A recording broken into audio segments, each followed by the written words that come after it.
नमस्कार साथियों। तो आज है 25 जुलाई 2026।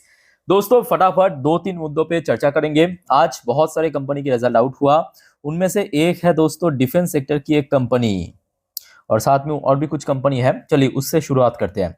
डिफेंस सेक्टर की कंपनी का नाम है जेन टेक्नोलॉजी लिमिटेड। ड्रोन मैन्युफैक्चरर, साथ में एंटी ड्रोन सिस्टम भी बनाता है कंपनी। बहुत बढ़िया कंपनी, बैक टू बैक अच्छा परफॉर्म कर रहा था। शेयर प्राइस पे भी लगातार हमें रिकवरी या गेनिंग देखने को मिला था। आज कंपनी की रिजल्ट आउट हुआ, सैटरडे बाजार क्लोज था शाम के लगभग 6:23 पे। चलिए मैं आपको डायरेक्टली पीडीएफ ओपन करके दिखाता हूं। लो, ओपन हो चुका है, ध्यान से देखना दोस्तों। ये हो गया आपके सामने कंसोलिडेट फाइनेंशियल Q1 की रिजल्ट।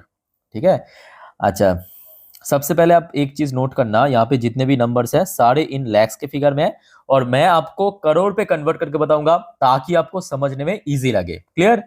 चलो शुरुआत करते हैं दोस्तों। कंपनी की तरफ से आप ध्यान से देखना, तीन अलग अलग क्वार्टर भेजा है। सबसे पहले स्टार्ट फ्रॉम लेफ्ट, ये करेंट क्वार्टर, उसके ठीक बगल में ये लास्ट क्वार्टर यानी Q4, और एकदम लास्ट में हो गया आपका लास्ट ईयर 2025 की Q1 की नंबर।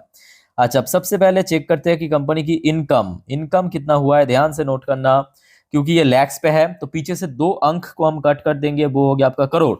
तो जेनटेक की इस बार टोटल इनकम रहा 160 करोड़ रुपए, 160 करोड़ रुपीस, जबकि पिछले क्वार्टर में यही फिगर था 200 करोड़। अब ठीक है, ये आप कह सकते हो कि सर Q4 हमेशा डिफेंस के लिए बढ़िया होता है, तो बात आपका सही है। Q4 में मैक्सिमम कंपनी इनकम जनरेट करते हैं, मैक्सिमम प्रॉफिट जनरेट करते हैं पूरे फाइनेंशियल ईयर की जितने भी क्वार्टर उनमें। तो ठीक है, लास्ट ईयर के साथ अगर हम कंपेयर करें, मतलब 2025 की Q1 पे आप देखेंगे कंपनी की टोटल इनकम हुआ था 180 करोड़। तो मतलब ईयर ऑन ईयर बेसिस पे कंपनी की इनकम की सेगमेंट पे एक मैसिव ड्रॉप देखने को मिला। मैसिव ड्रॉप देखने को, 180 करोड़ से गिर के 160 करोड़, और क्वार्टरली बेसिस पे तो काफी गिरा है, 200 करोड़ से गिर के 160 करोड़ पे पहुंच चुका है। बट यहाँ पे ईयरली बेसिस पे जो ड्रॉप होना, ये एक बहुत बड़ी सेटबैक है कंपनी के लिए, कंपनी की शेयर्स के लिए। अच्छा, उसके साथ साथ दोस्तों एक और बड़ी फैक्टर क्या है कि कंपनी की खर्चा एक्सपेंस बहुत ज्यादा बढ़ चुका है। कितना ज्यादा बढ़ा है, अब देखिए।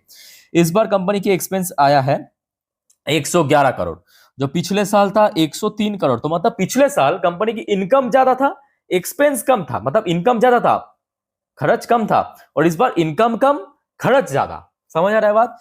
तो यहां पे आप देखेंगे कि काफी ज्यादा बढ़ चुका है कंपनी के एक्सपेंस, 103 करोड़ से बढ़ के 111 करोड़। और क्वार्टरली बेसिस पे ऑब्वियसली इनकम बहुत ज्यादा था, 134 करोड़ की इस बार उस हिसाब से एक्सपेंस था लास्ट क्वार्टर में। और जिस वजह से क्या हुआ, इसका जो टैक्स भरने के बाद, सब कुछ एडजस्टमेंट करने के बाद, net profit for the period यानी नेट प्रॉफिट वो आया है 31.84 करोड़ रुपीस, जो पिछले साल था 53 करोड़ रुपीस। तो मतलब ईयर ऑन ईयर बेसिस पे बहुत ड्रॉप हो चुका है, बहुत ज्यादा कम हो चुका है। मतलब कहाँ 53 करोड़ और कहाँ 31 करोड़। और लास्ट क्वार्टर की बात करें तो लास्ट क्वार्टर में भी दोस्तों एक्सपेंस काफी बड़ा था।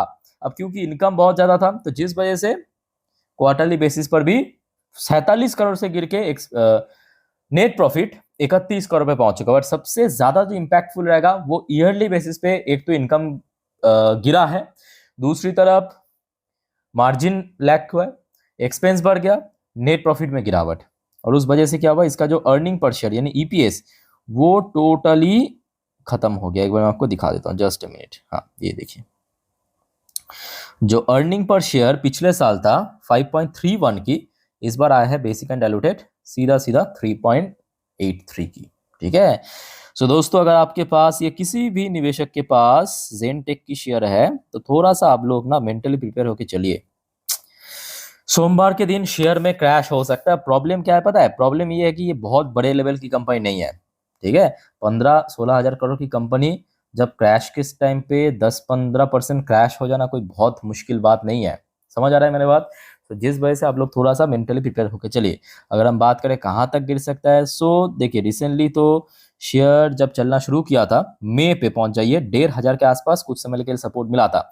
तो रफली आप मान के चलिए कि 1,500 की लेवल एक सपोर्ट दे सकता है। बट 1,500 अगर ब्रेक हो गया तो रफली आप 100-150 पॉइंट नीचे पकड़ के चलिए। Got it. तो ज़ेनटेक के ऊपर दोस्तों नजर रखना, सोमवार के लिए बहुत वाइटल शेयर है। डोंट वरी, मैं आपको कल भी इन्फॉर्म कर दूंगा। चलो आगे बढ़ते हैं दोस्तों अगले टॉपिक पे, बट उसके पहले आप सभी को रिक्वेस्ट करूंगा दोस्तों, प्लीज चैनल को सब्सक्राइब कर लेना अगर आपने अभी तक नहीं किया, और पास में नोटिफिकेशन बेल आइकन को जरूर क्लिक करना, ताकि जब भी मैं वीडियो अपलोड करूँ तुरंत आप तक पहुंच सके। और दोस्तों यहाँ पे जो ज्वाइन बटन है इसको प्रेस करके इस चैनल की मेंबरशिप जरूर ले लेना, जिसमें आपको वीडियोस तो आता ही है, वीडियोस तो मिलता ही है, उसके साथ साथ और भी बहुत सारे बेनिफिट्स एंड फैसिलिटी मिलेगा, जैसे कि पोर्टफोलियो रिव्यू, जैसे कि स्टॉक सजेशंस, जैसे कि Q&A सेशन में आप पार्टिसिपेट कर सकते हो। आपका जो कमेंट है मेरे लिए फर्स्ट प्रायोरिटी रहेगा, वहां पे मैं जरूर आपका जवाब दूंगा। और कल दोस्तों पहला Q&A सेशन होने वाले हैं हमारे इस चैनल पे, सो प्लीज आप लोग gold card and platinum card जरूर लेना, क्योंकि इन्हीं दो कार्ड में आप Q&A सेशन में पार्टिसिपेट कर सकते हो। और जो भी आपका क्वेश्चन है Q&A सेशन के लिए, जरूर दोस्तों इस वीडियो की नीचे कमेंट बॉक्स में ड्रॉप कर देना है। अच्छा एक और बात दोस्तों याद रखना, आज दिन की ऑलरेडी मैं 3 इंपॉर्टेंट टॉपिक और वीडियो भी डाल चुका हूँ, अगर आपने नहीं देखा तो चेकआउट करके जरूर आना। चलो आगे बढ़ते हैं दोस्तों। अच्छा नेक्स्ट देखिए SBI कार्ड की result actually last day out हुआ था, बट लास्ट डे काफी लेट नाइट को आने के कारण मैं कल नहीं दे पाया, और ऑब्वियसली आज मार्केट बंद था, तो चलो ठीक है आराम से मैं आपको एक्सप्लेन करता हूँ।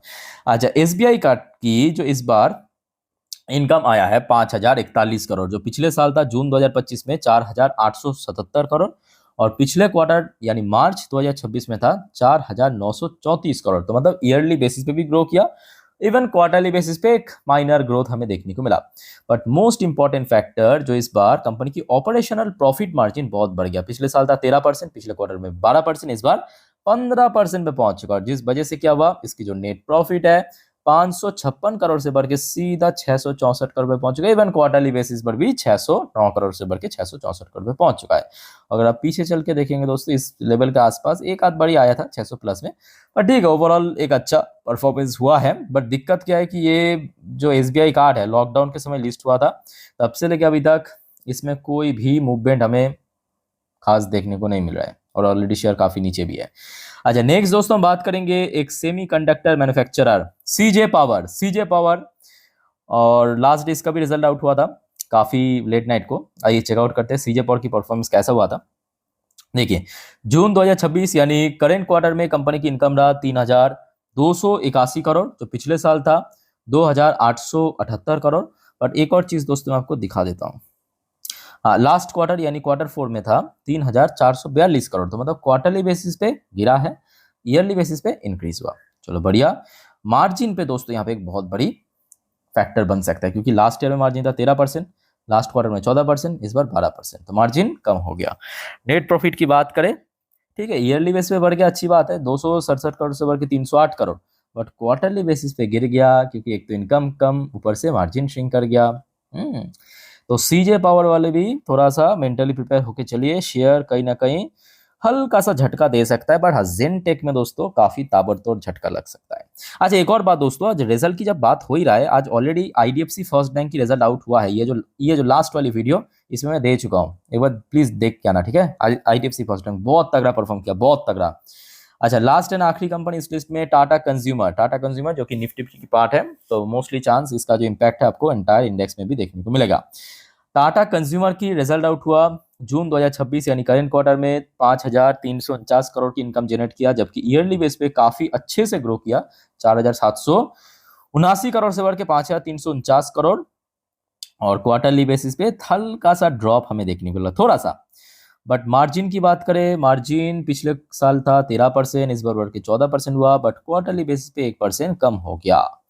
अच्छा नेट प्रॉफिट में 427 करोड़ की प्रॉफिट जनरेट किया, जो कि यहाँ पे क्वार्टरली बेसिस पे थोड़ा सा बढ़ गया है, और ईयरली बेसिस पे 332 करोड़ से सीधा बढ़ के 427 करोड़ हो चुका है। यानी ओवरऑल बात करें ठीक है, एक डिसेंट टाइप की परफॉर्म किया। तो मतलब यहाँ पे जो 3 कंपनी की मतलब क्वार्टरली रिजल्ट कवर किया, उनमें से टाटा कंज्यूमर कह सकते हो थोड़ा सा फेयर रिजल्ट किया है, फेयर रिजल्ट बहुत अच्छा भी नहीं। SBI कार्ड का भी मैं कहूँगा काइंड ऑफ फेयर रिजल्ट हुआ है। उसके बाद CJ पावर की रिजल्ट थोड़ा सा वीक रहा, और सबसे खराब या बैड रिजल्ट आप कह सकते हो वो ज़ेन टेक्नोलॉजी की, क्योंकि सारे सेगमेंट पे लगातार ड्रॉप देखने को मिला। बाकी दोस्तों और कोई आपको कंफ्यूजन या डाउट्स है कमेंट करके बताइए। वीडियो अच्छे लगे तो लाइक जरूर करना, चैनल को सब्सक्राइब करना, और दोस्तों मेंबरशिप जरूर ले लेना, और कल Q&A सेशन पे पार्टिसिपेट जरूर करना। चलो मिलते हैं नेक्स्ट वीडियो में, टेक केयर, बाय बाय, जय हिंद।